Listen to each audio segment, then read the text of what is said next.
And see who you are. I believe in you, I believe in you, y'all. Gotta open up your eyes and see who you are. Heart of my city, but ain't too much love where I come from. Pray they don't slug one of my loved ones. What's up, y'all? It's your girl Rainay here with Juslistentv. In the building, we have Oakland's very own C5. We'll be talking about upcoming releases, new ventures, Black Lives Matter, his clothing line, and what it was like growing up in Oakland, California. Stay tuned.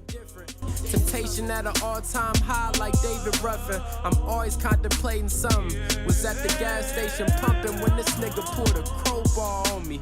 Hit James like I need a 38 or something. With Juslistentv, and I'm here with C5. How you doing today, C5? I'm blessed. What about you? I'm doing fine myself. So tell us a little bit about your music. Basically, I started making music in 8th grade. Me and my cousin, Kente, we made a song called, our first song was called Strapped Up. We're talking about hella guns and all this shit. This is 8th grade. And basically we used to be amped up off hella like Lil Wayne. You know, that's back when he was popping. So it inspired us to write our own song. So we made that song, posted it on MySpace. And we got a lot of good feedback from like people at our middle school. And ever since then, I just been like on it ever since. MySpace, that was quite a long time ago. Yeah, MySpace, 8th grade, and good music. I always like, when I'm making any type of music, I always just ask myself like, does my music, it's a quote, it's good music moves you emotionally. So I always just think like, oh, will this move somebody emotionally, you know? That's my goal when I'm making a song, to move you emotionally. What is your community like? Well, where are you from in Northern California? I'm from Oakland, California, North Oakland to be exact, Bushrod Park. Yeah, I mean the community it was rough, especially because I went that wrong route in the beginning. With the streets. Exactly, so like around high school, I always adapted to the in crowd, but like around high school is when I really started to indulge and be around the wrong people. I became in a gang, got locked up, I got out. Somehow, through all that, I ended up at Dominguez Hills, and I just graduated yesterday, so I'm on a high right now. Thank you, I appreciate that. Did that change your mentality, you going to jail from being in a gang? Did you change how you wanted to live your life? It was a point in time where I just didn't have shit to lose. Like I didn't even care, you know. So when I first went down, I was like, oh, you know, when I get out, first thing I already knew I'm going right back. And my mom seen that when she came to the court date. And I was a juvenile, so I was in juvenile hall. So basically, they was gonna let me go, and she seen that I was gonna go right back to jail, and she told the judge like, nah, keep him in. So then like when I stayed in, I was like, oh, yeah, this ain't for me, you know. So after that, you know, I was like, oh, I'm gonna switch it up. But then I kept hanging around them same friends, and I eventually got right back into it. I violated my probation. They was gonna send me back for 6 months around the same time I was supposed to go to college. And it's funny because the day before I went to court to turn myself in, I got a letter in the mail from Dominguez saying I got accepted.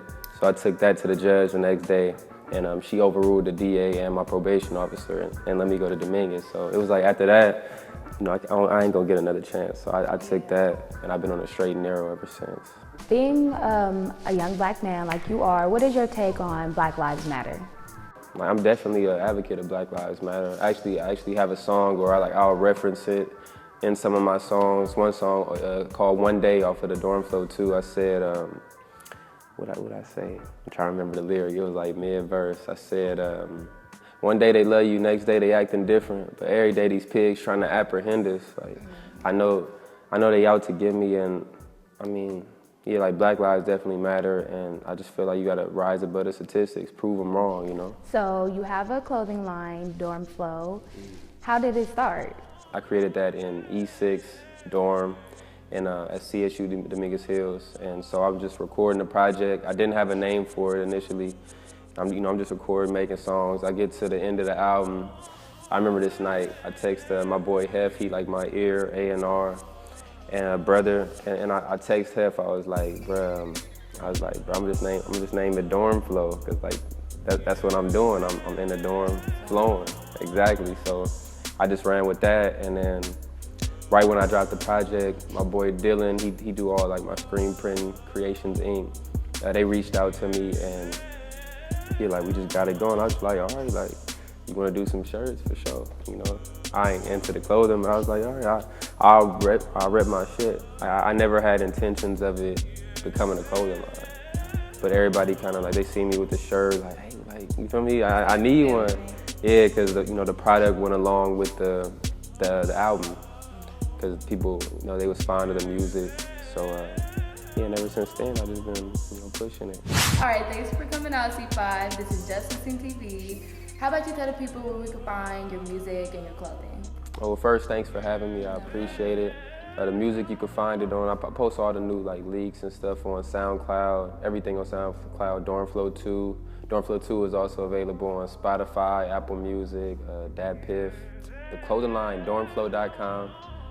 We just launched the clothing line, DormFlow.com. And yeah, also YouTube to find the music. Just type in C5 DormFlow. All right, well, y'all heard the man. This is Raina with Juslistentv. Be on the lookout for C5. We out.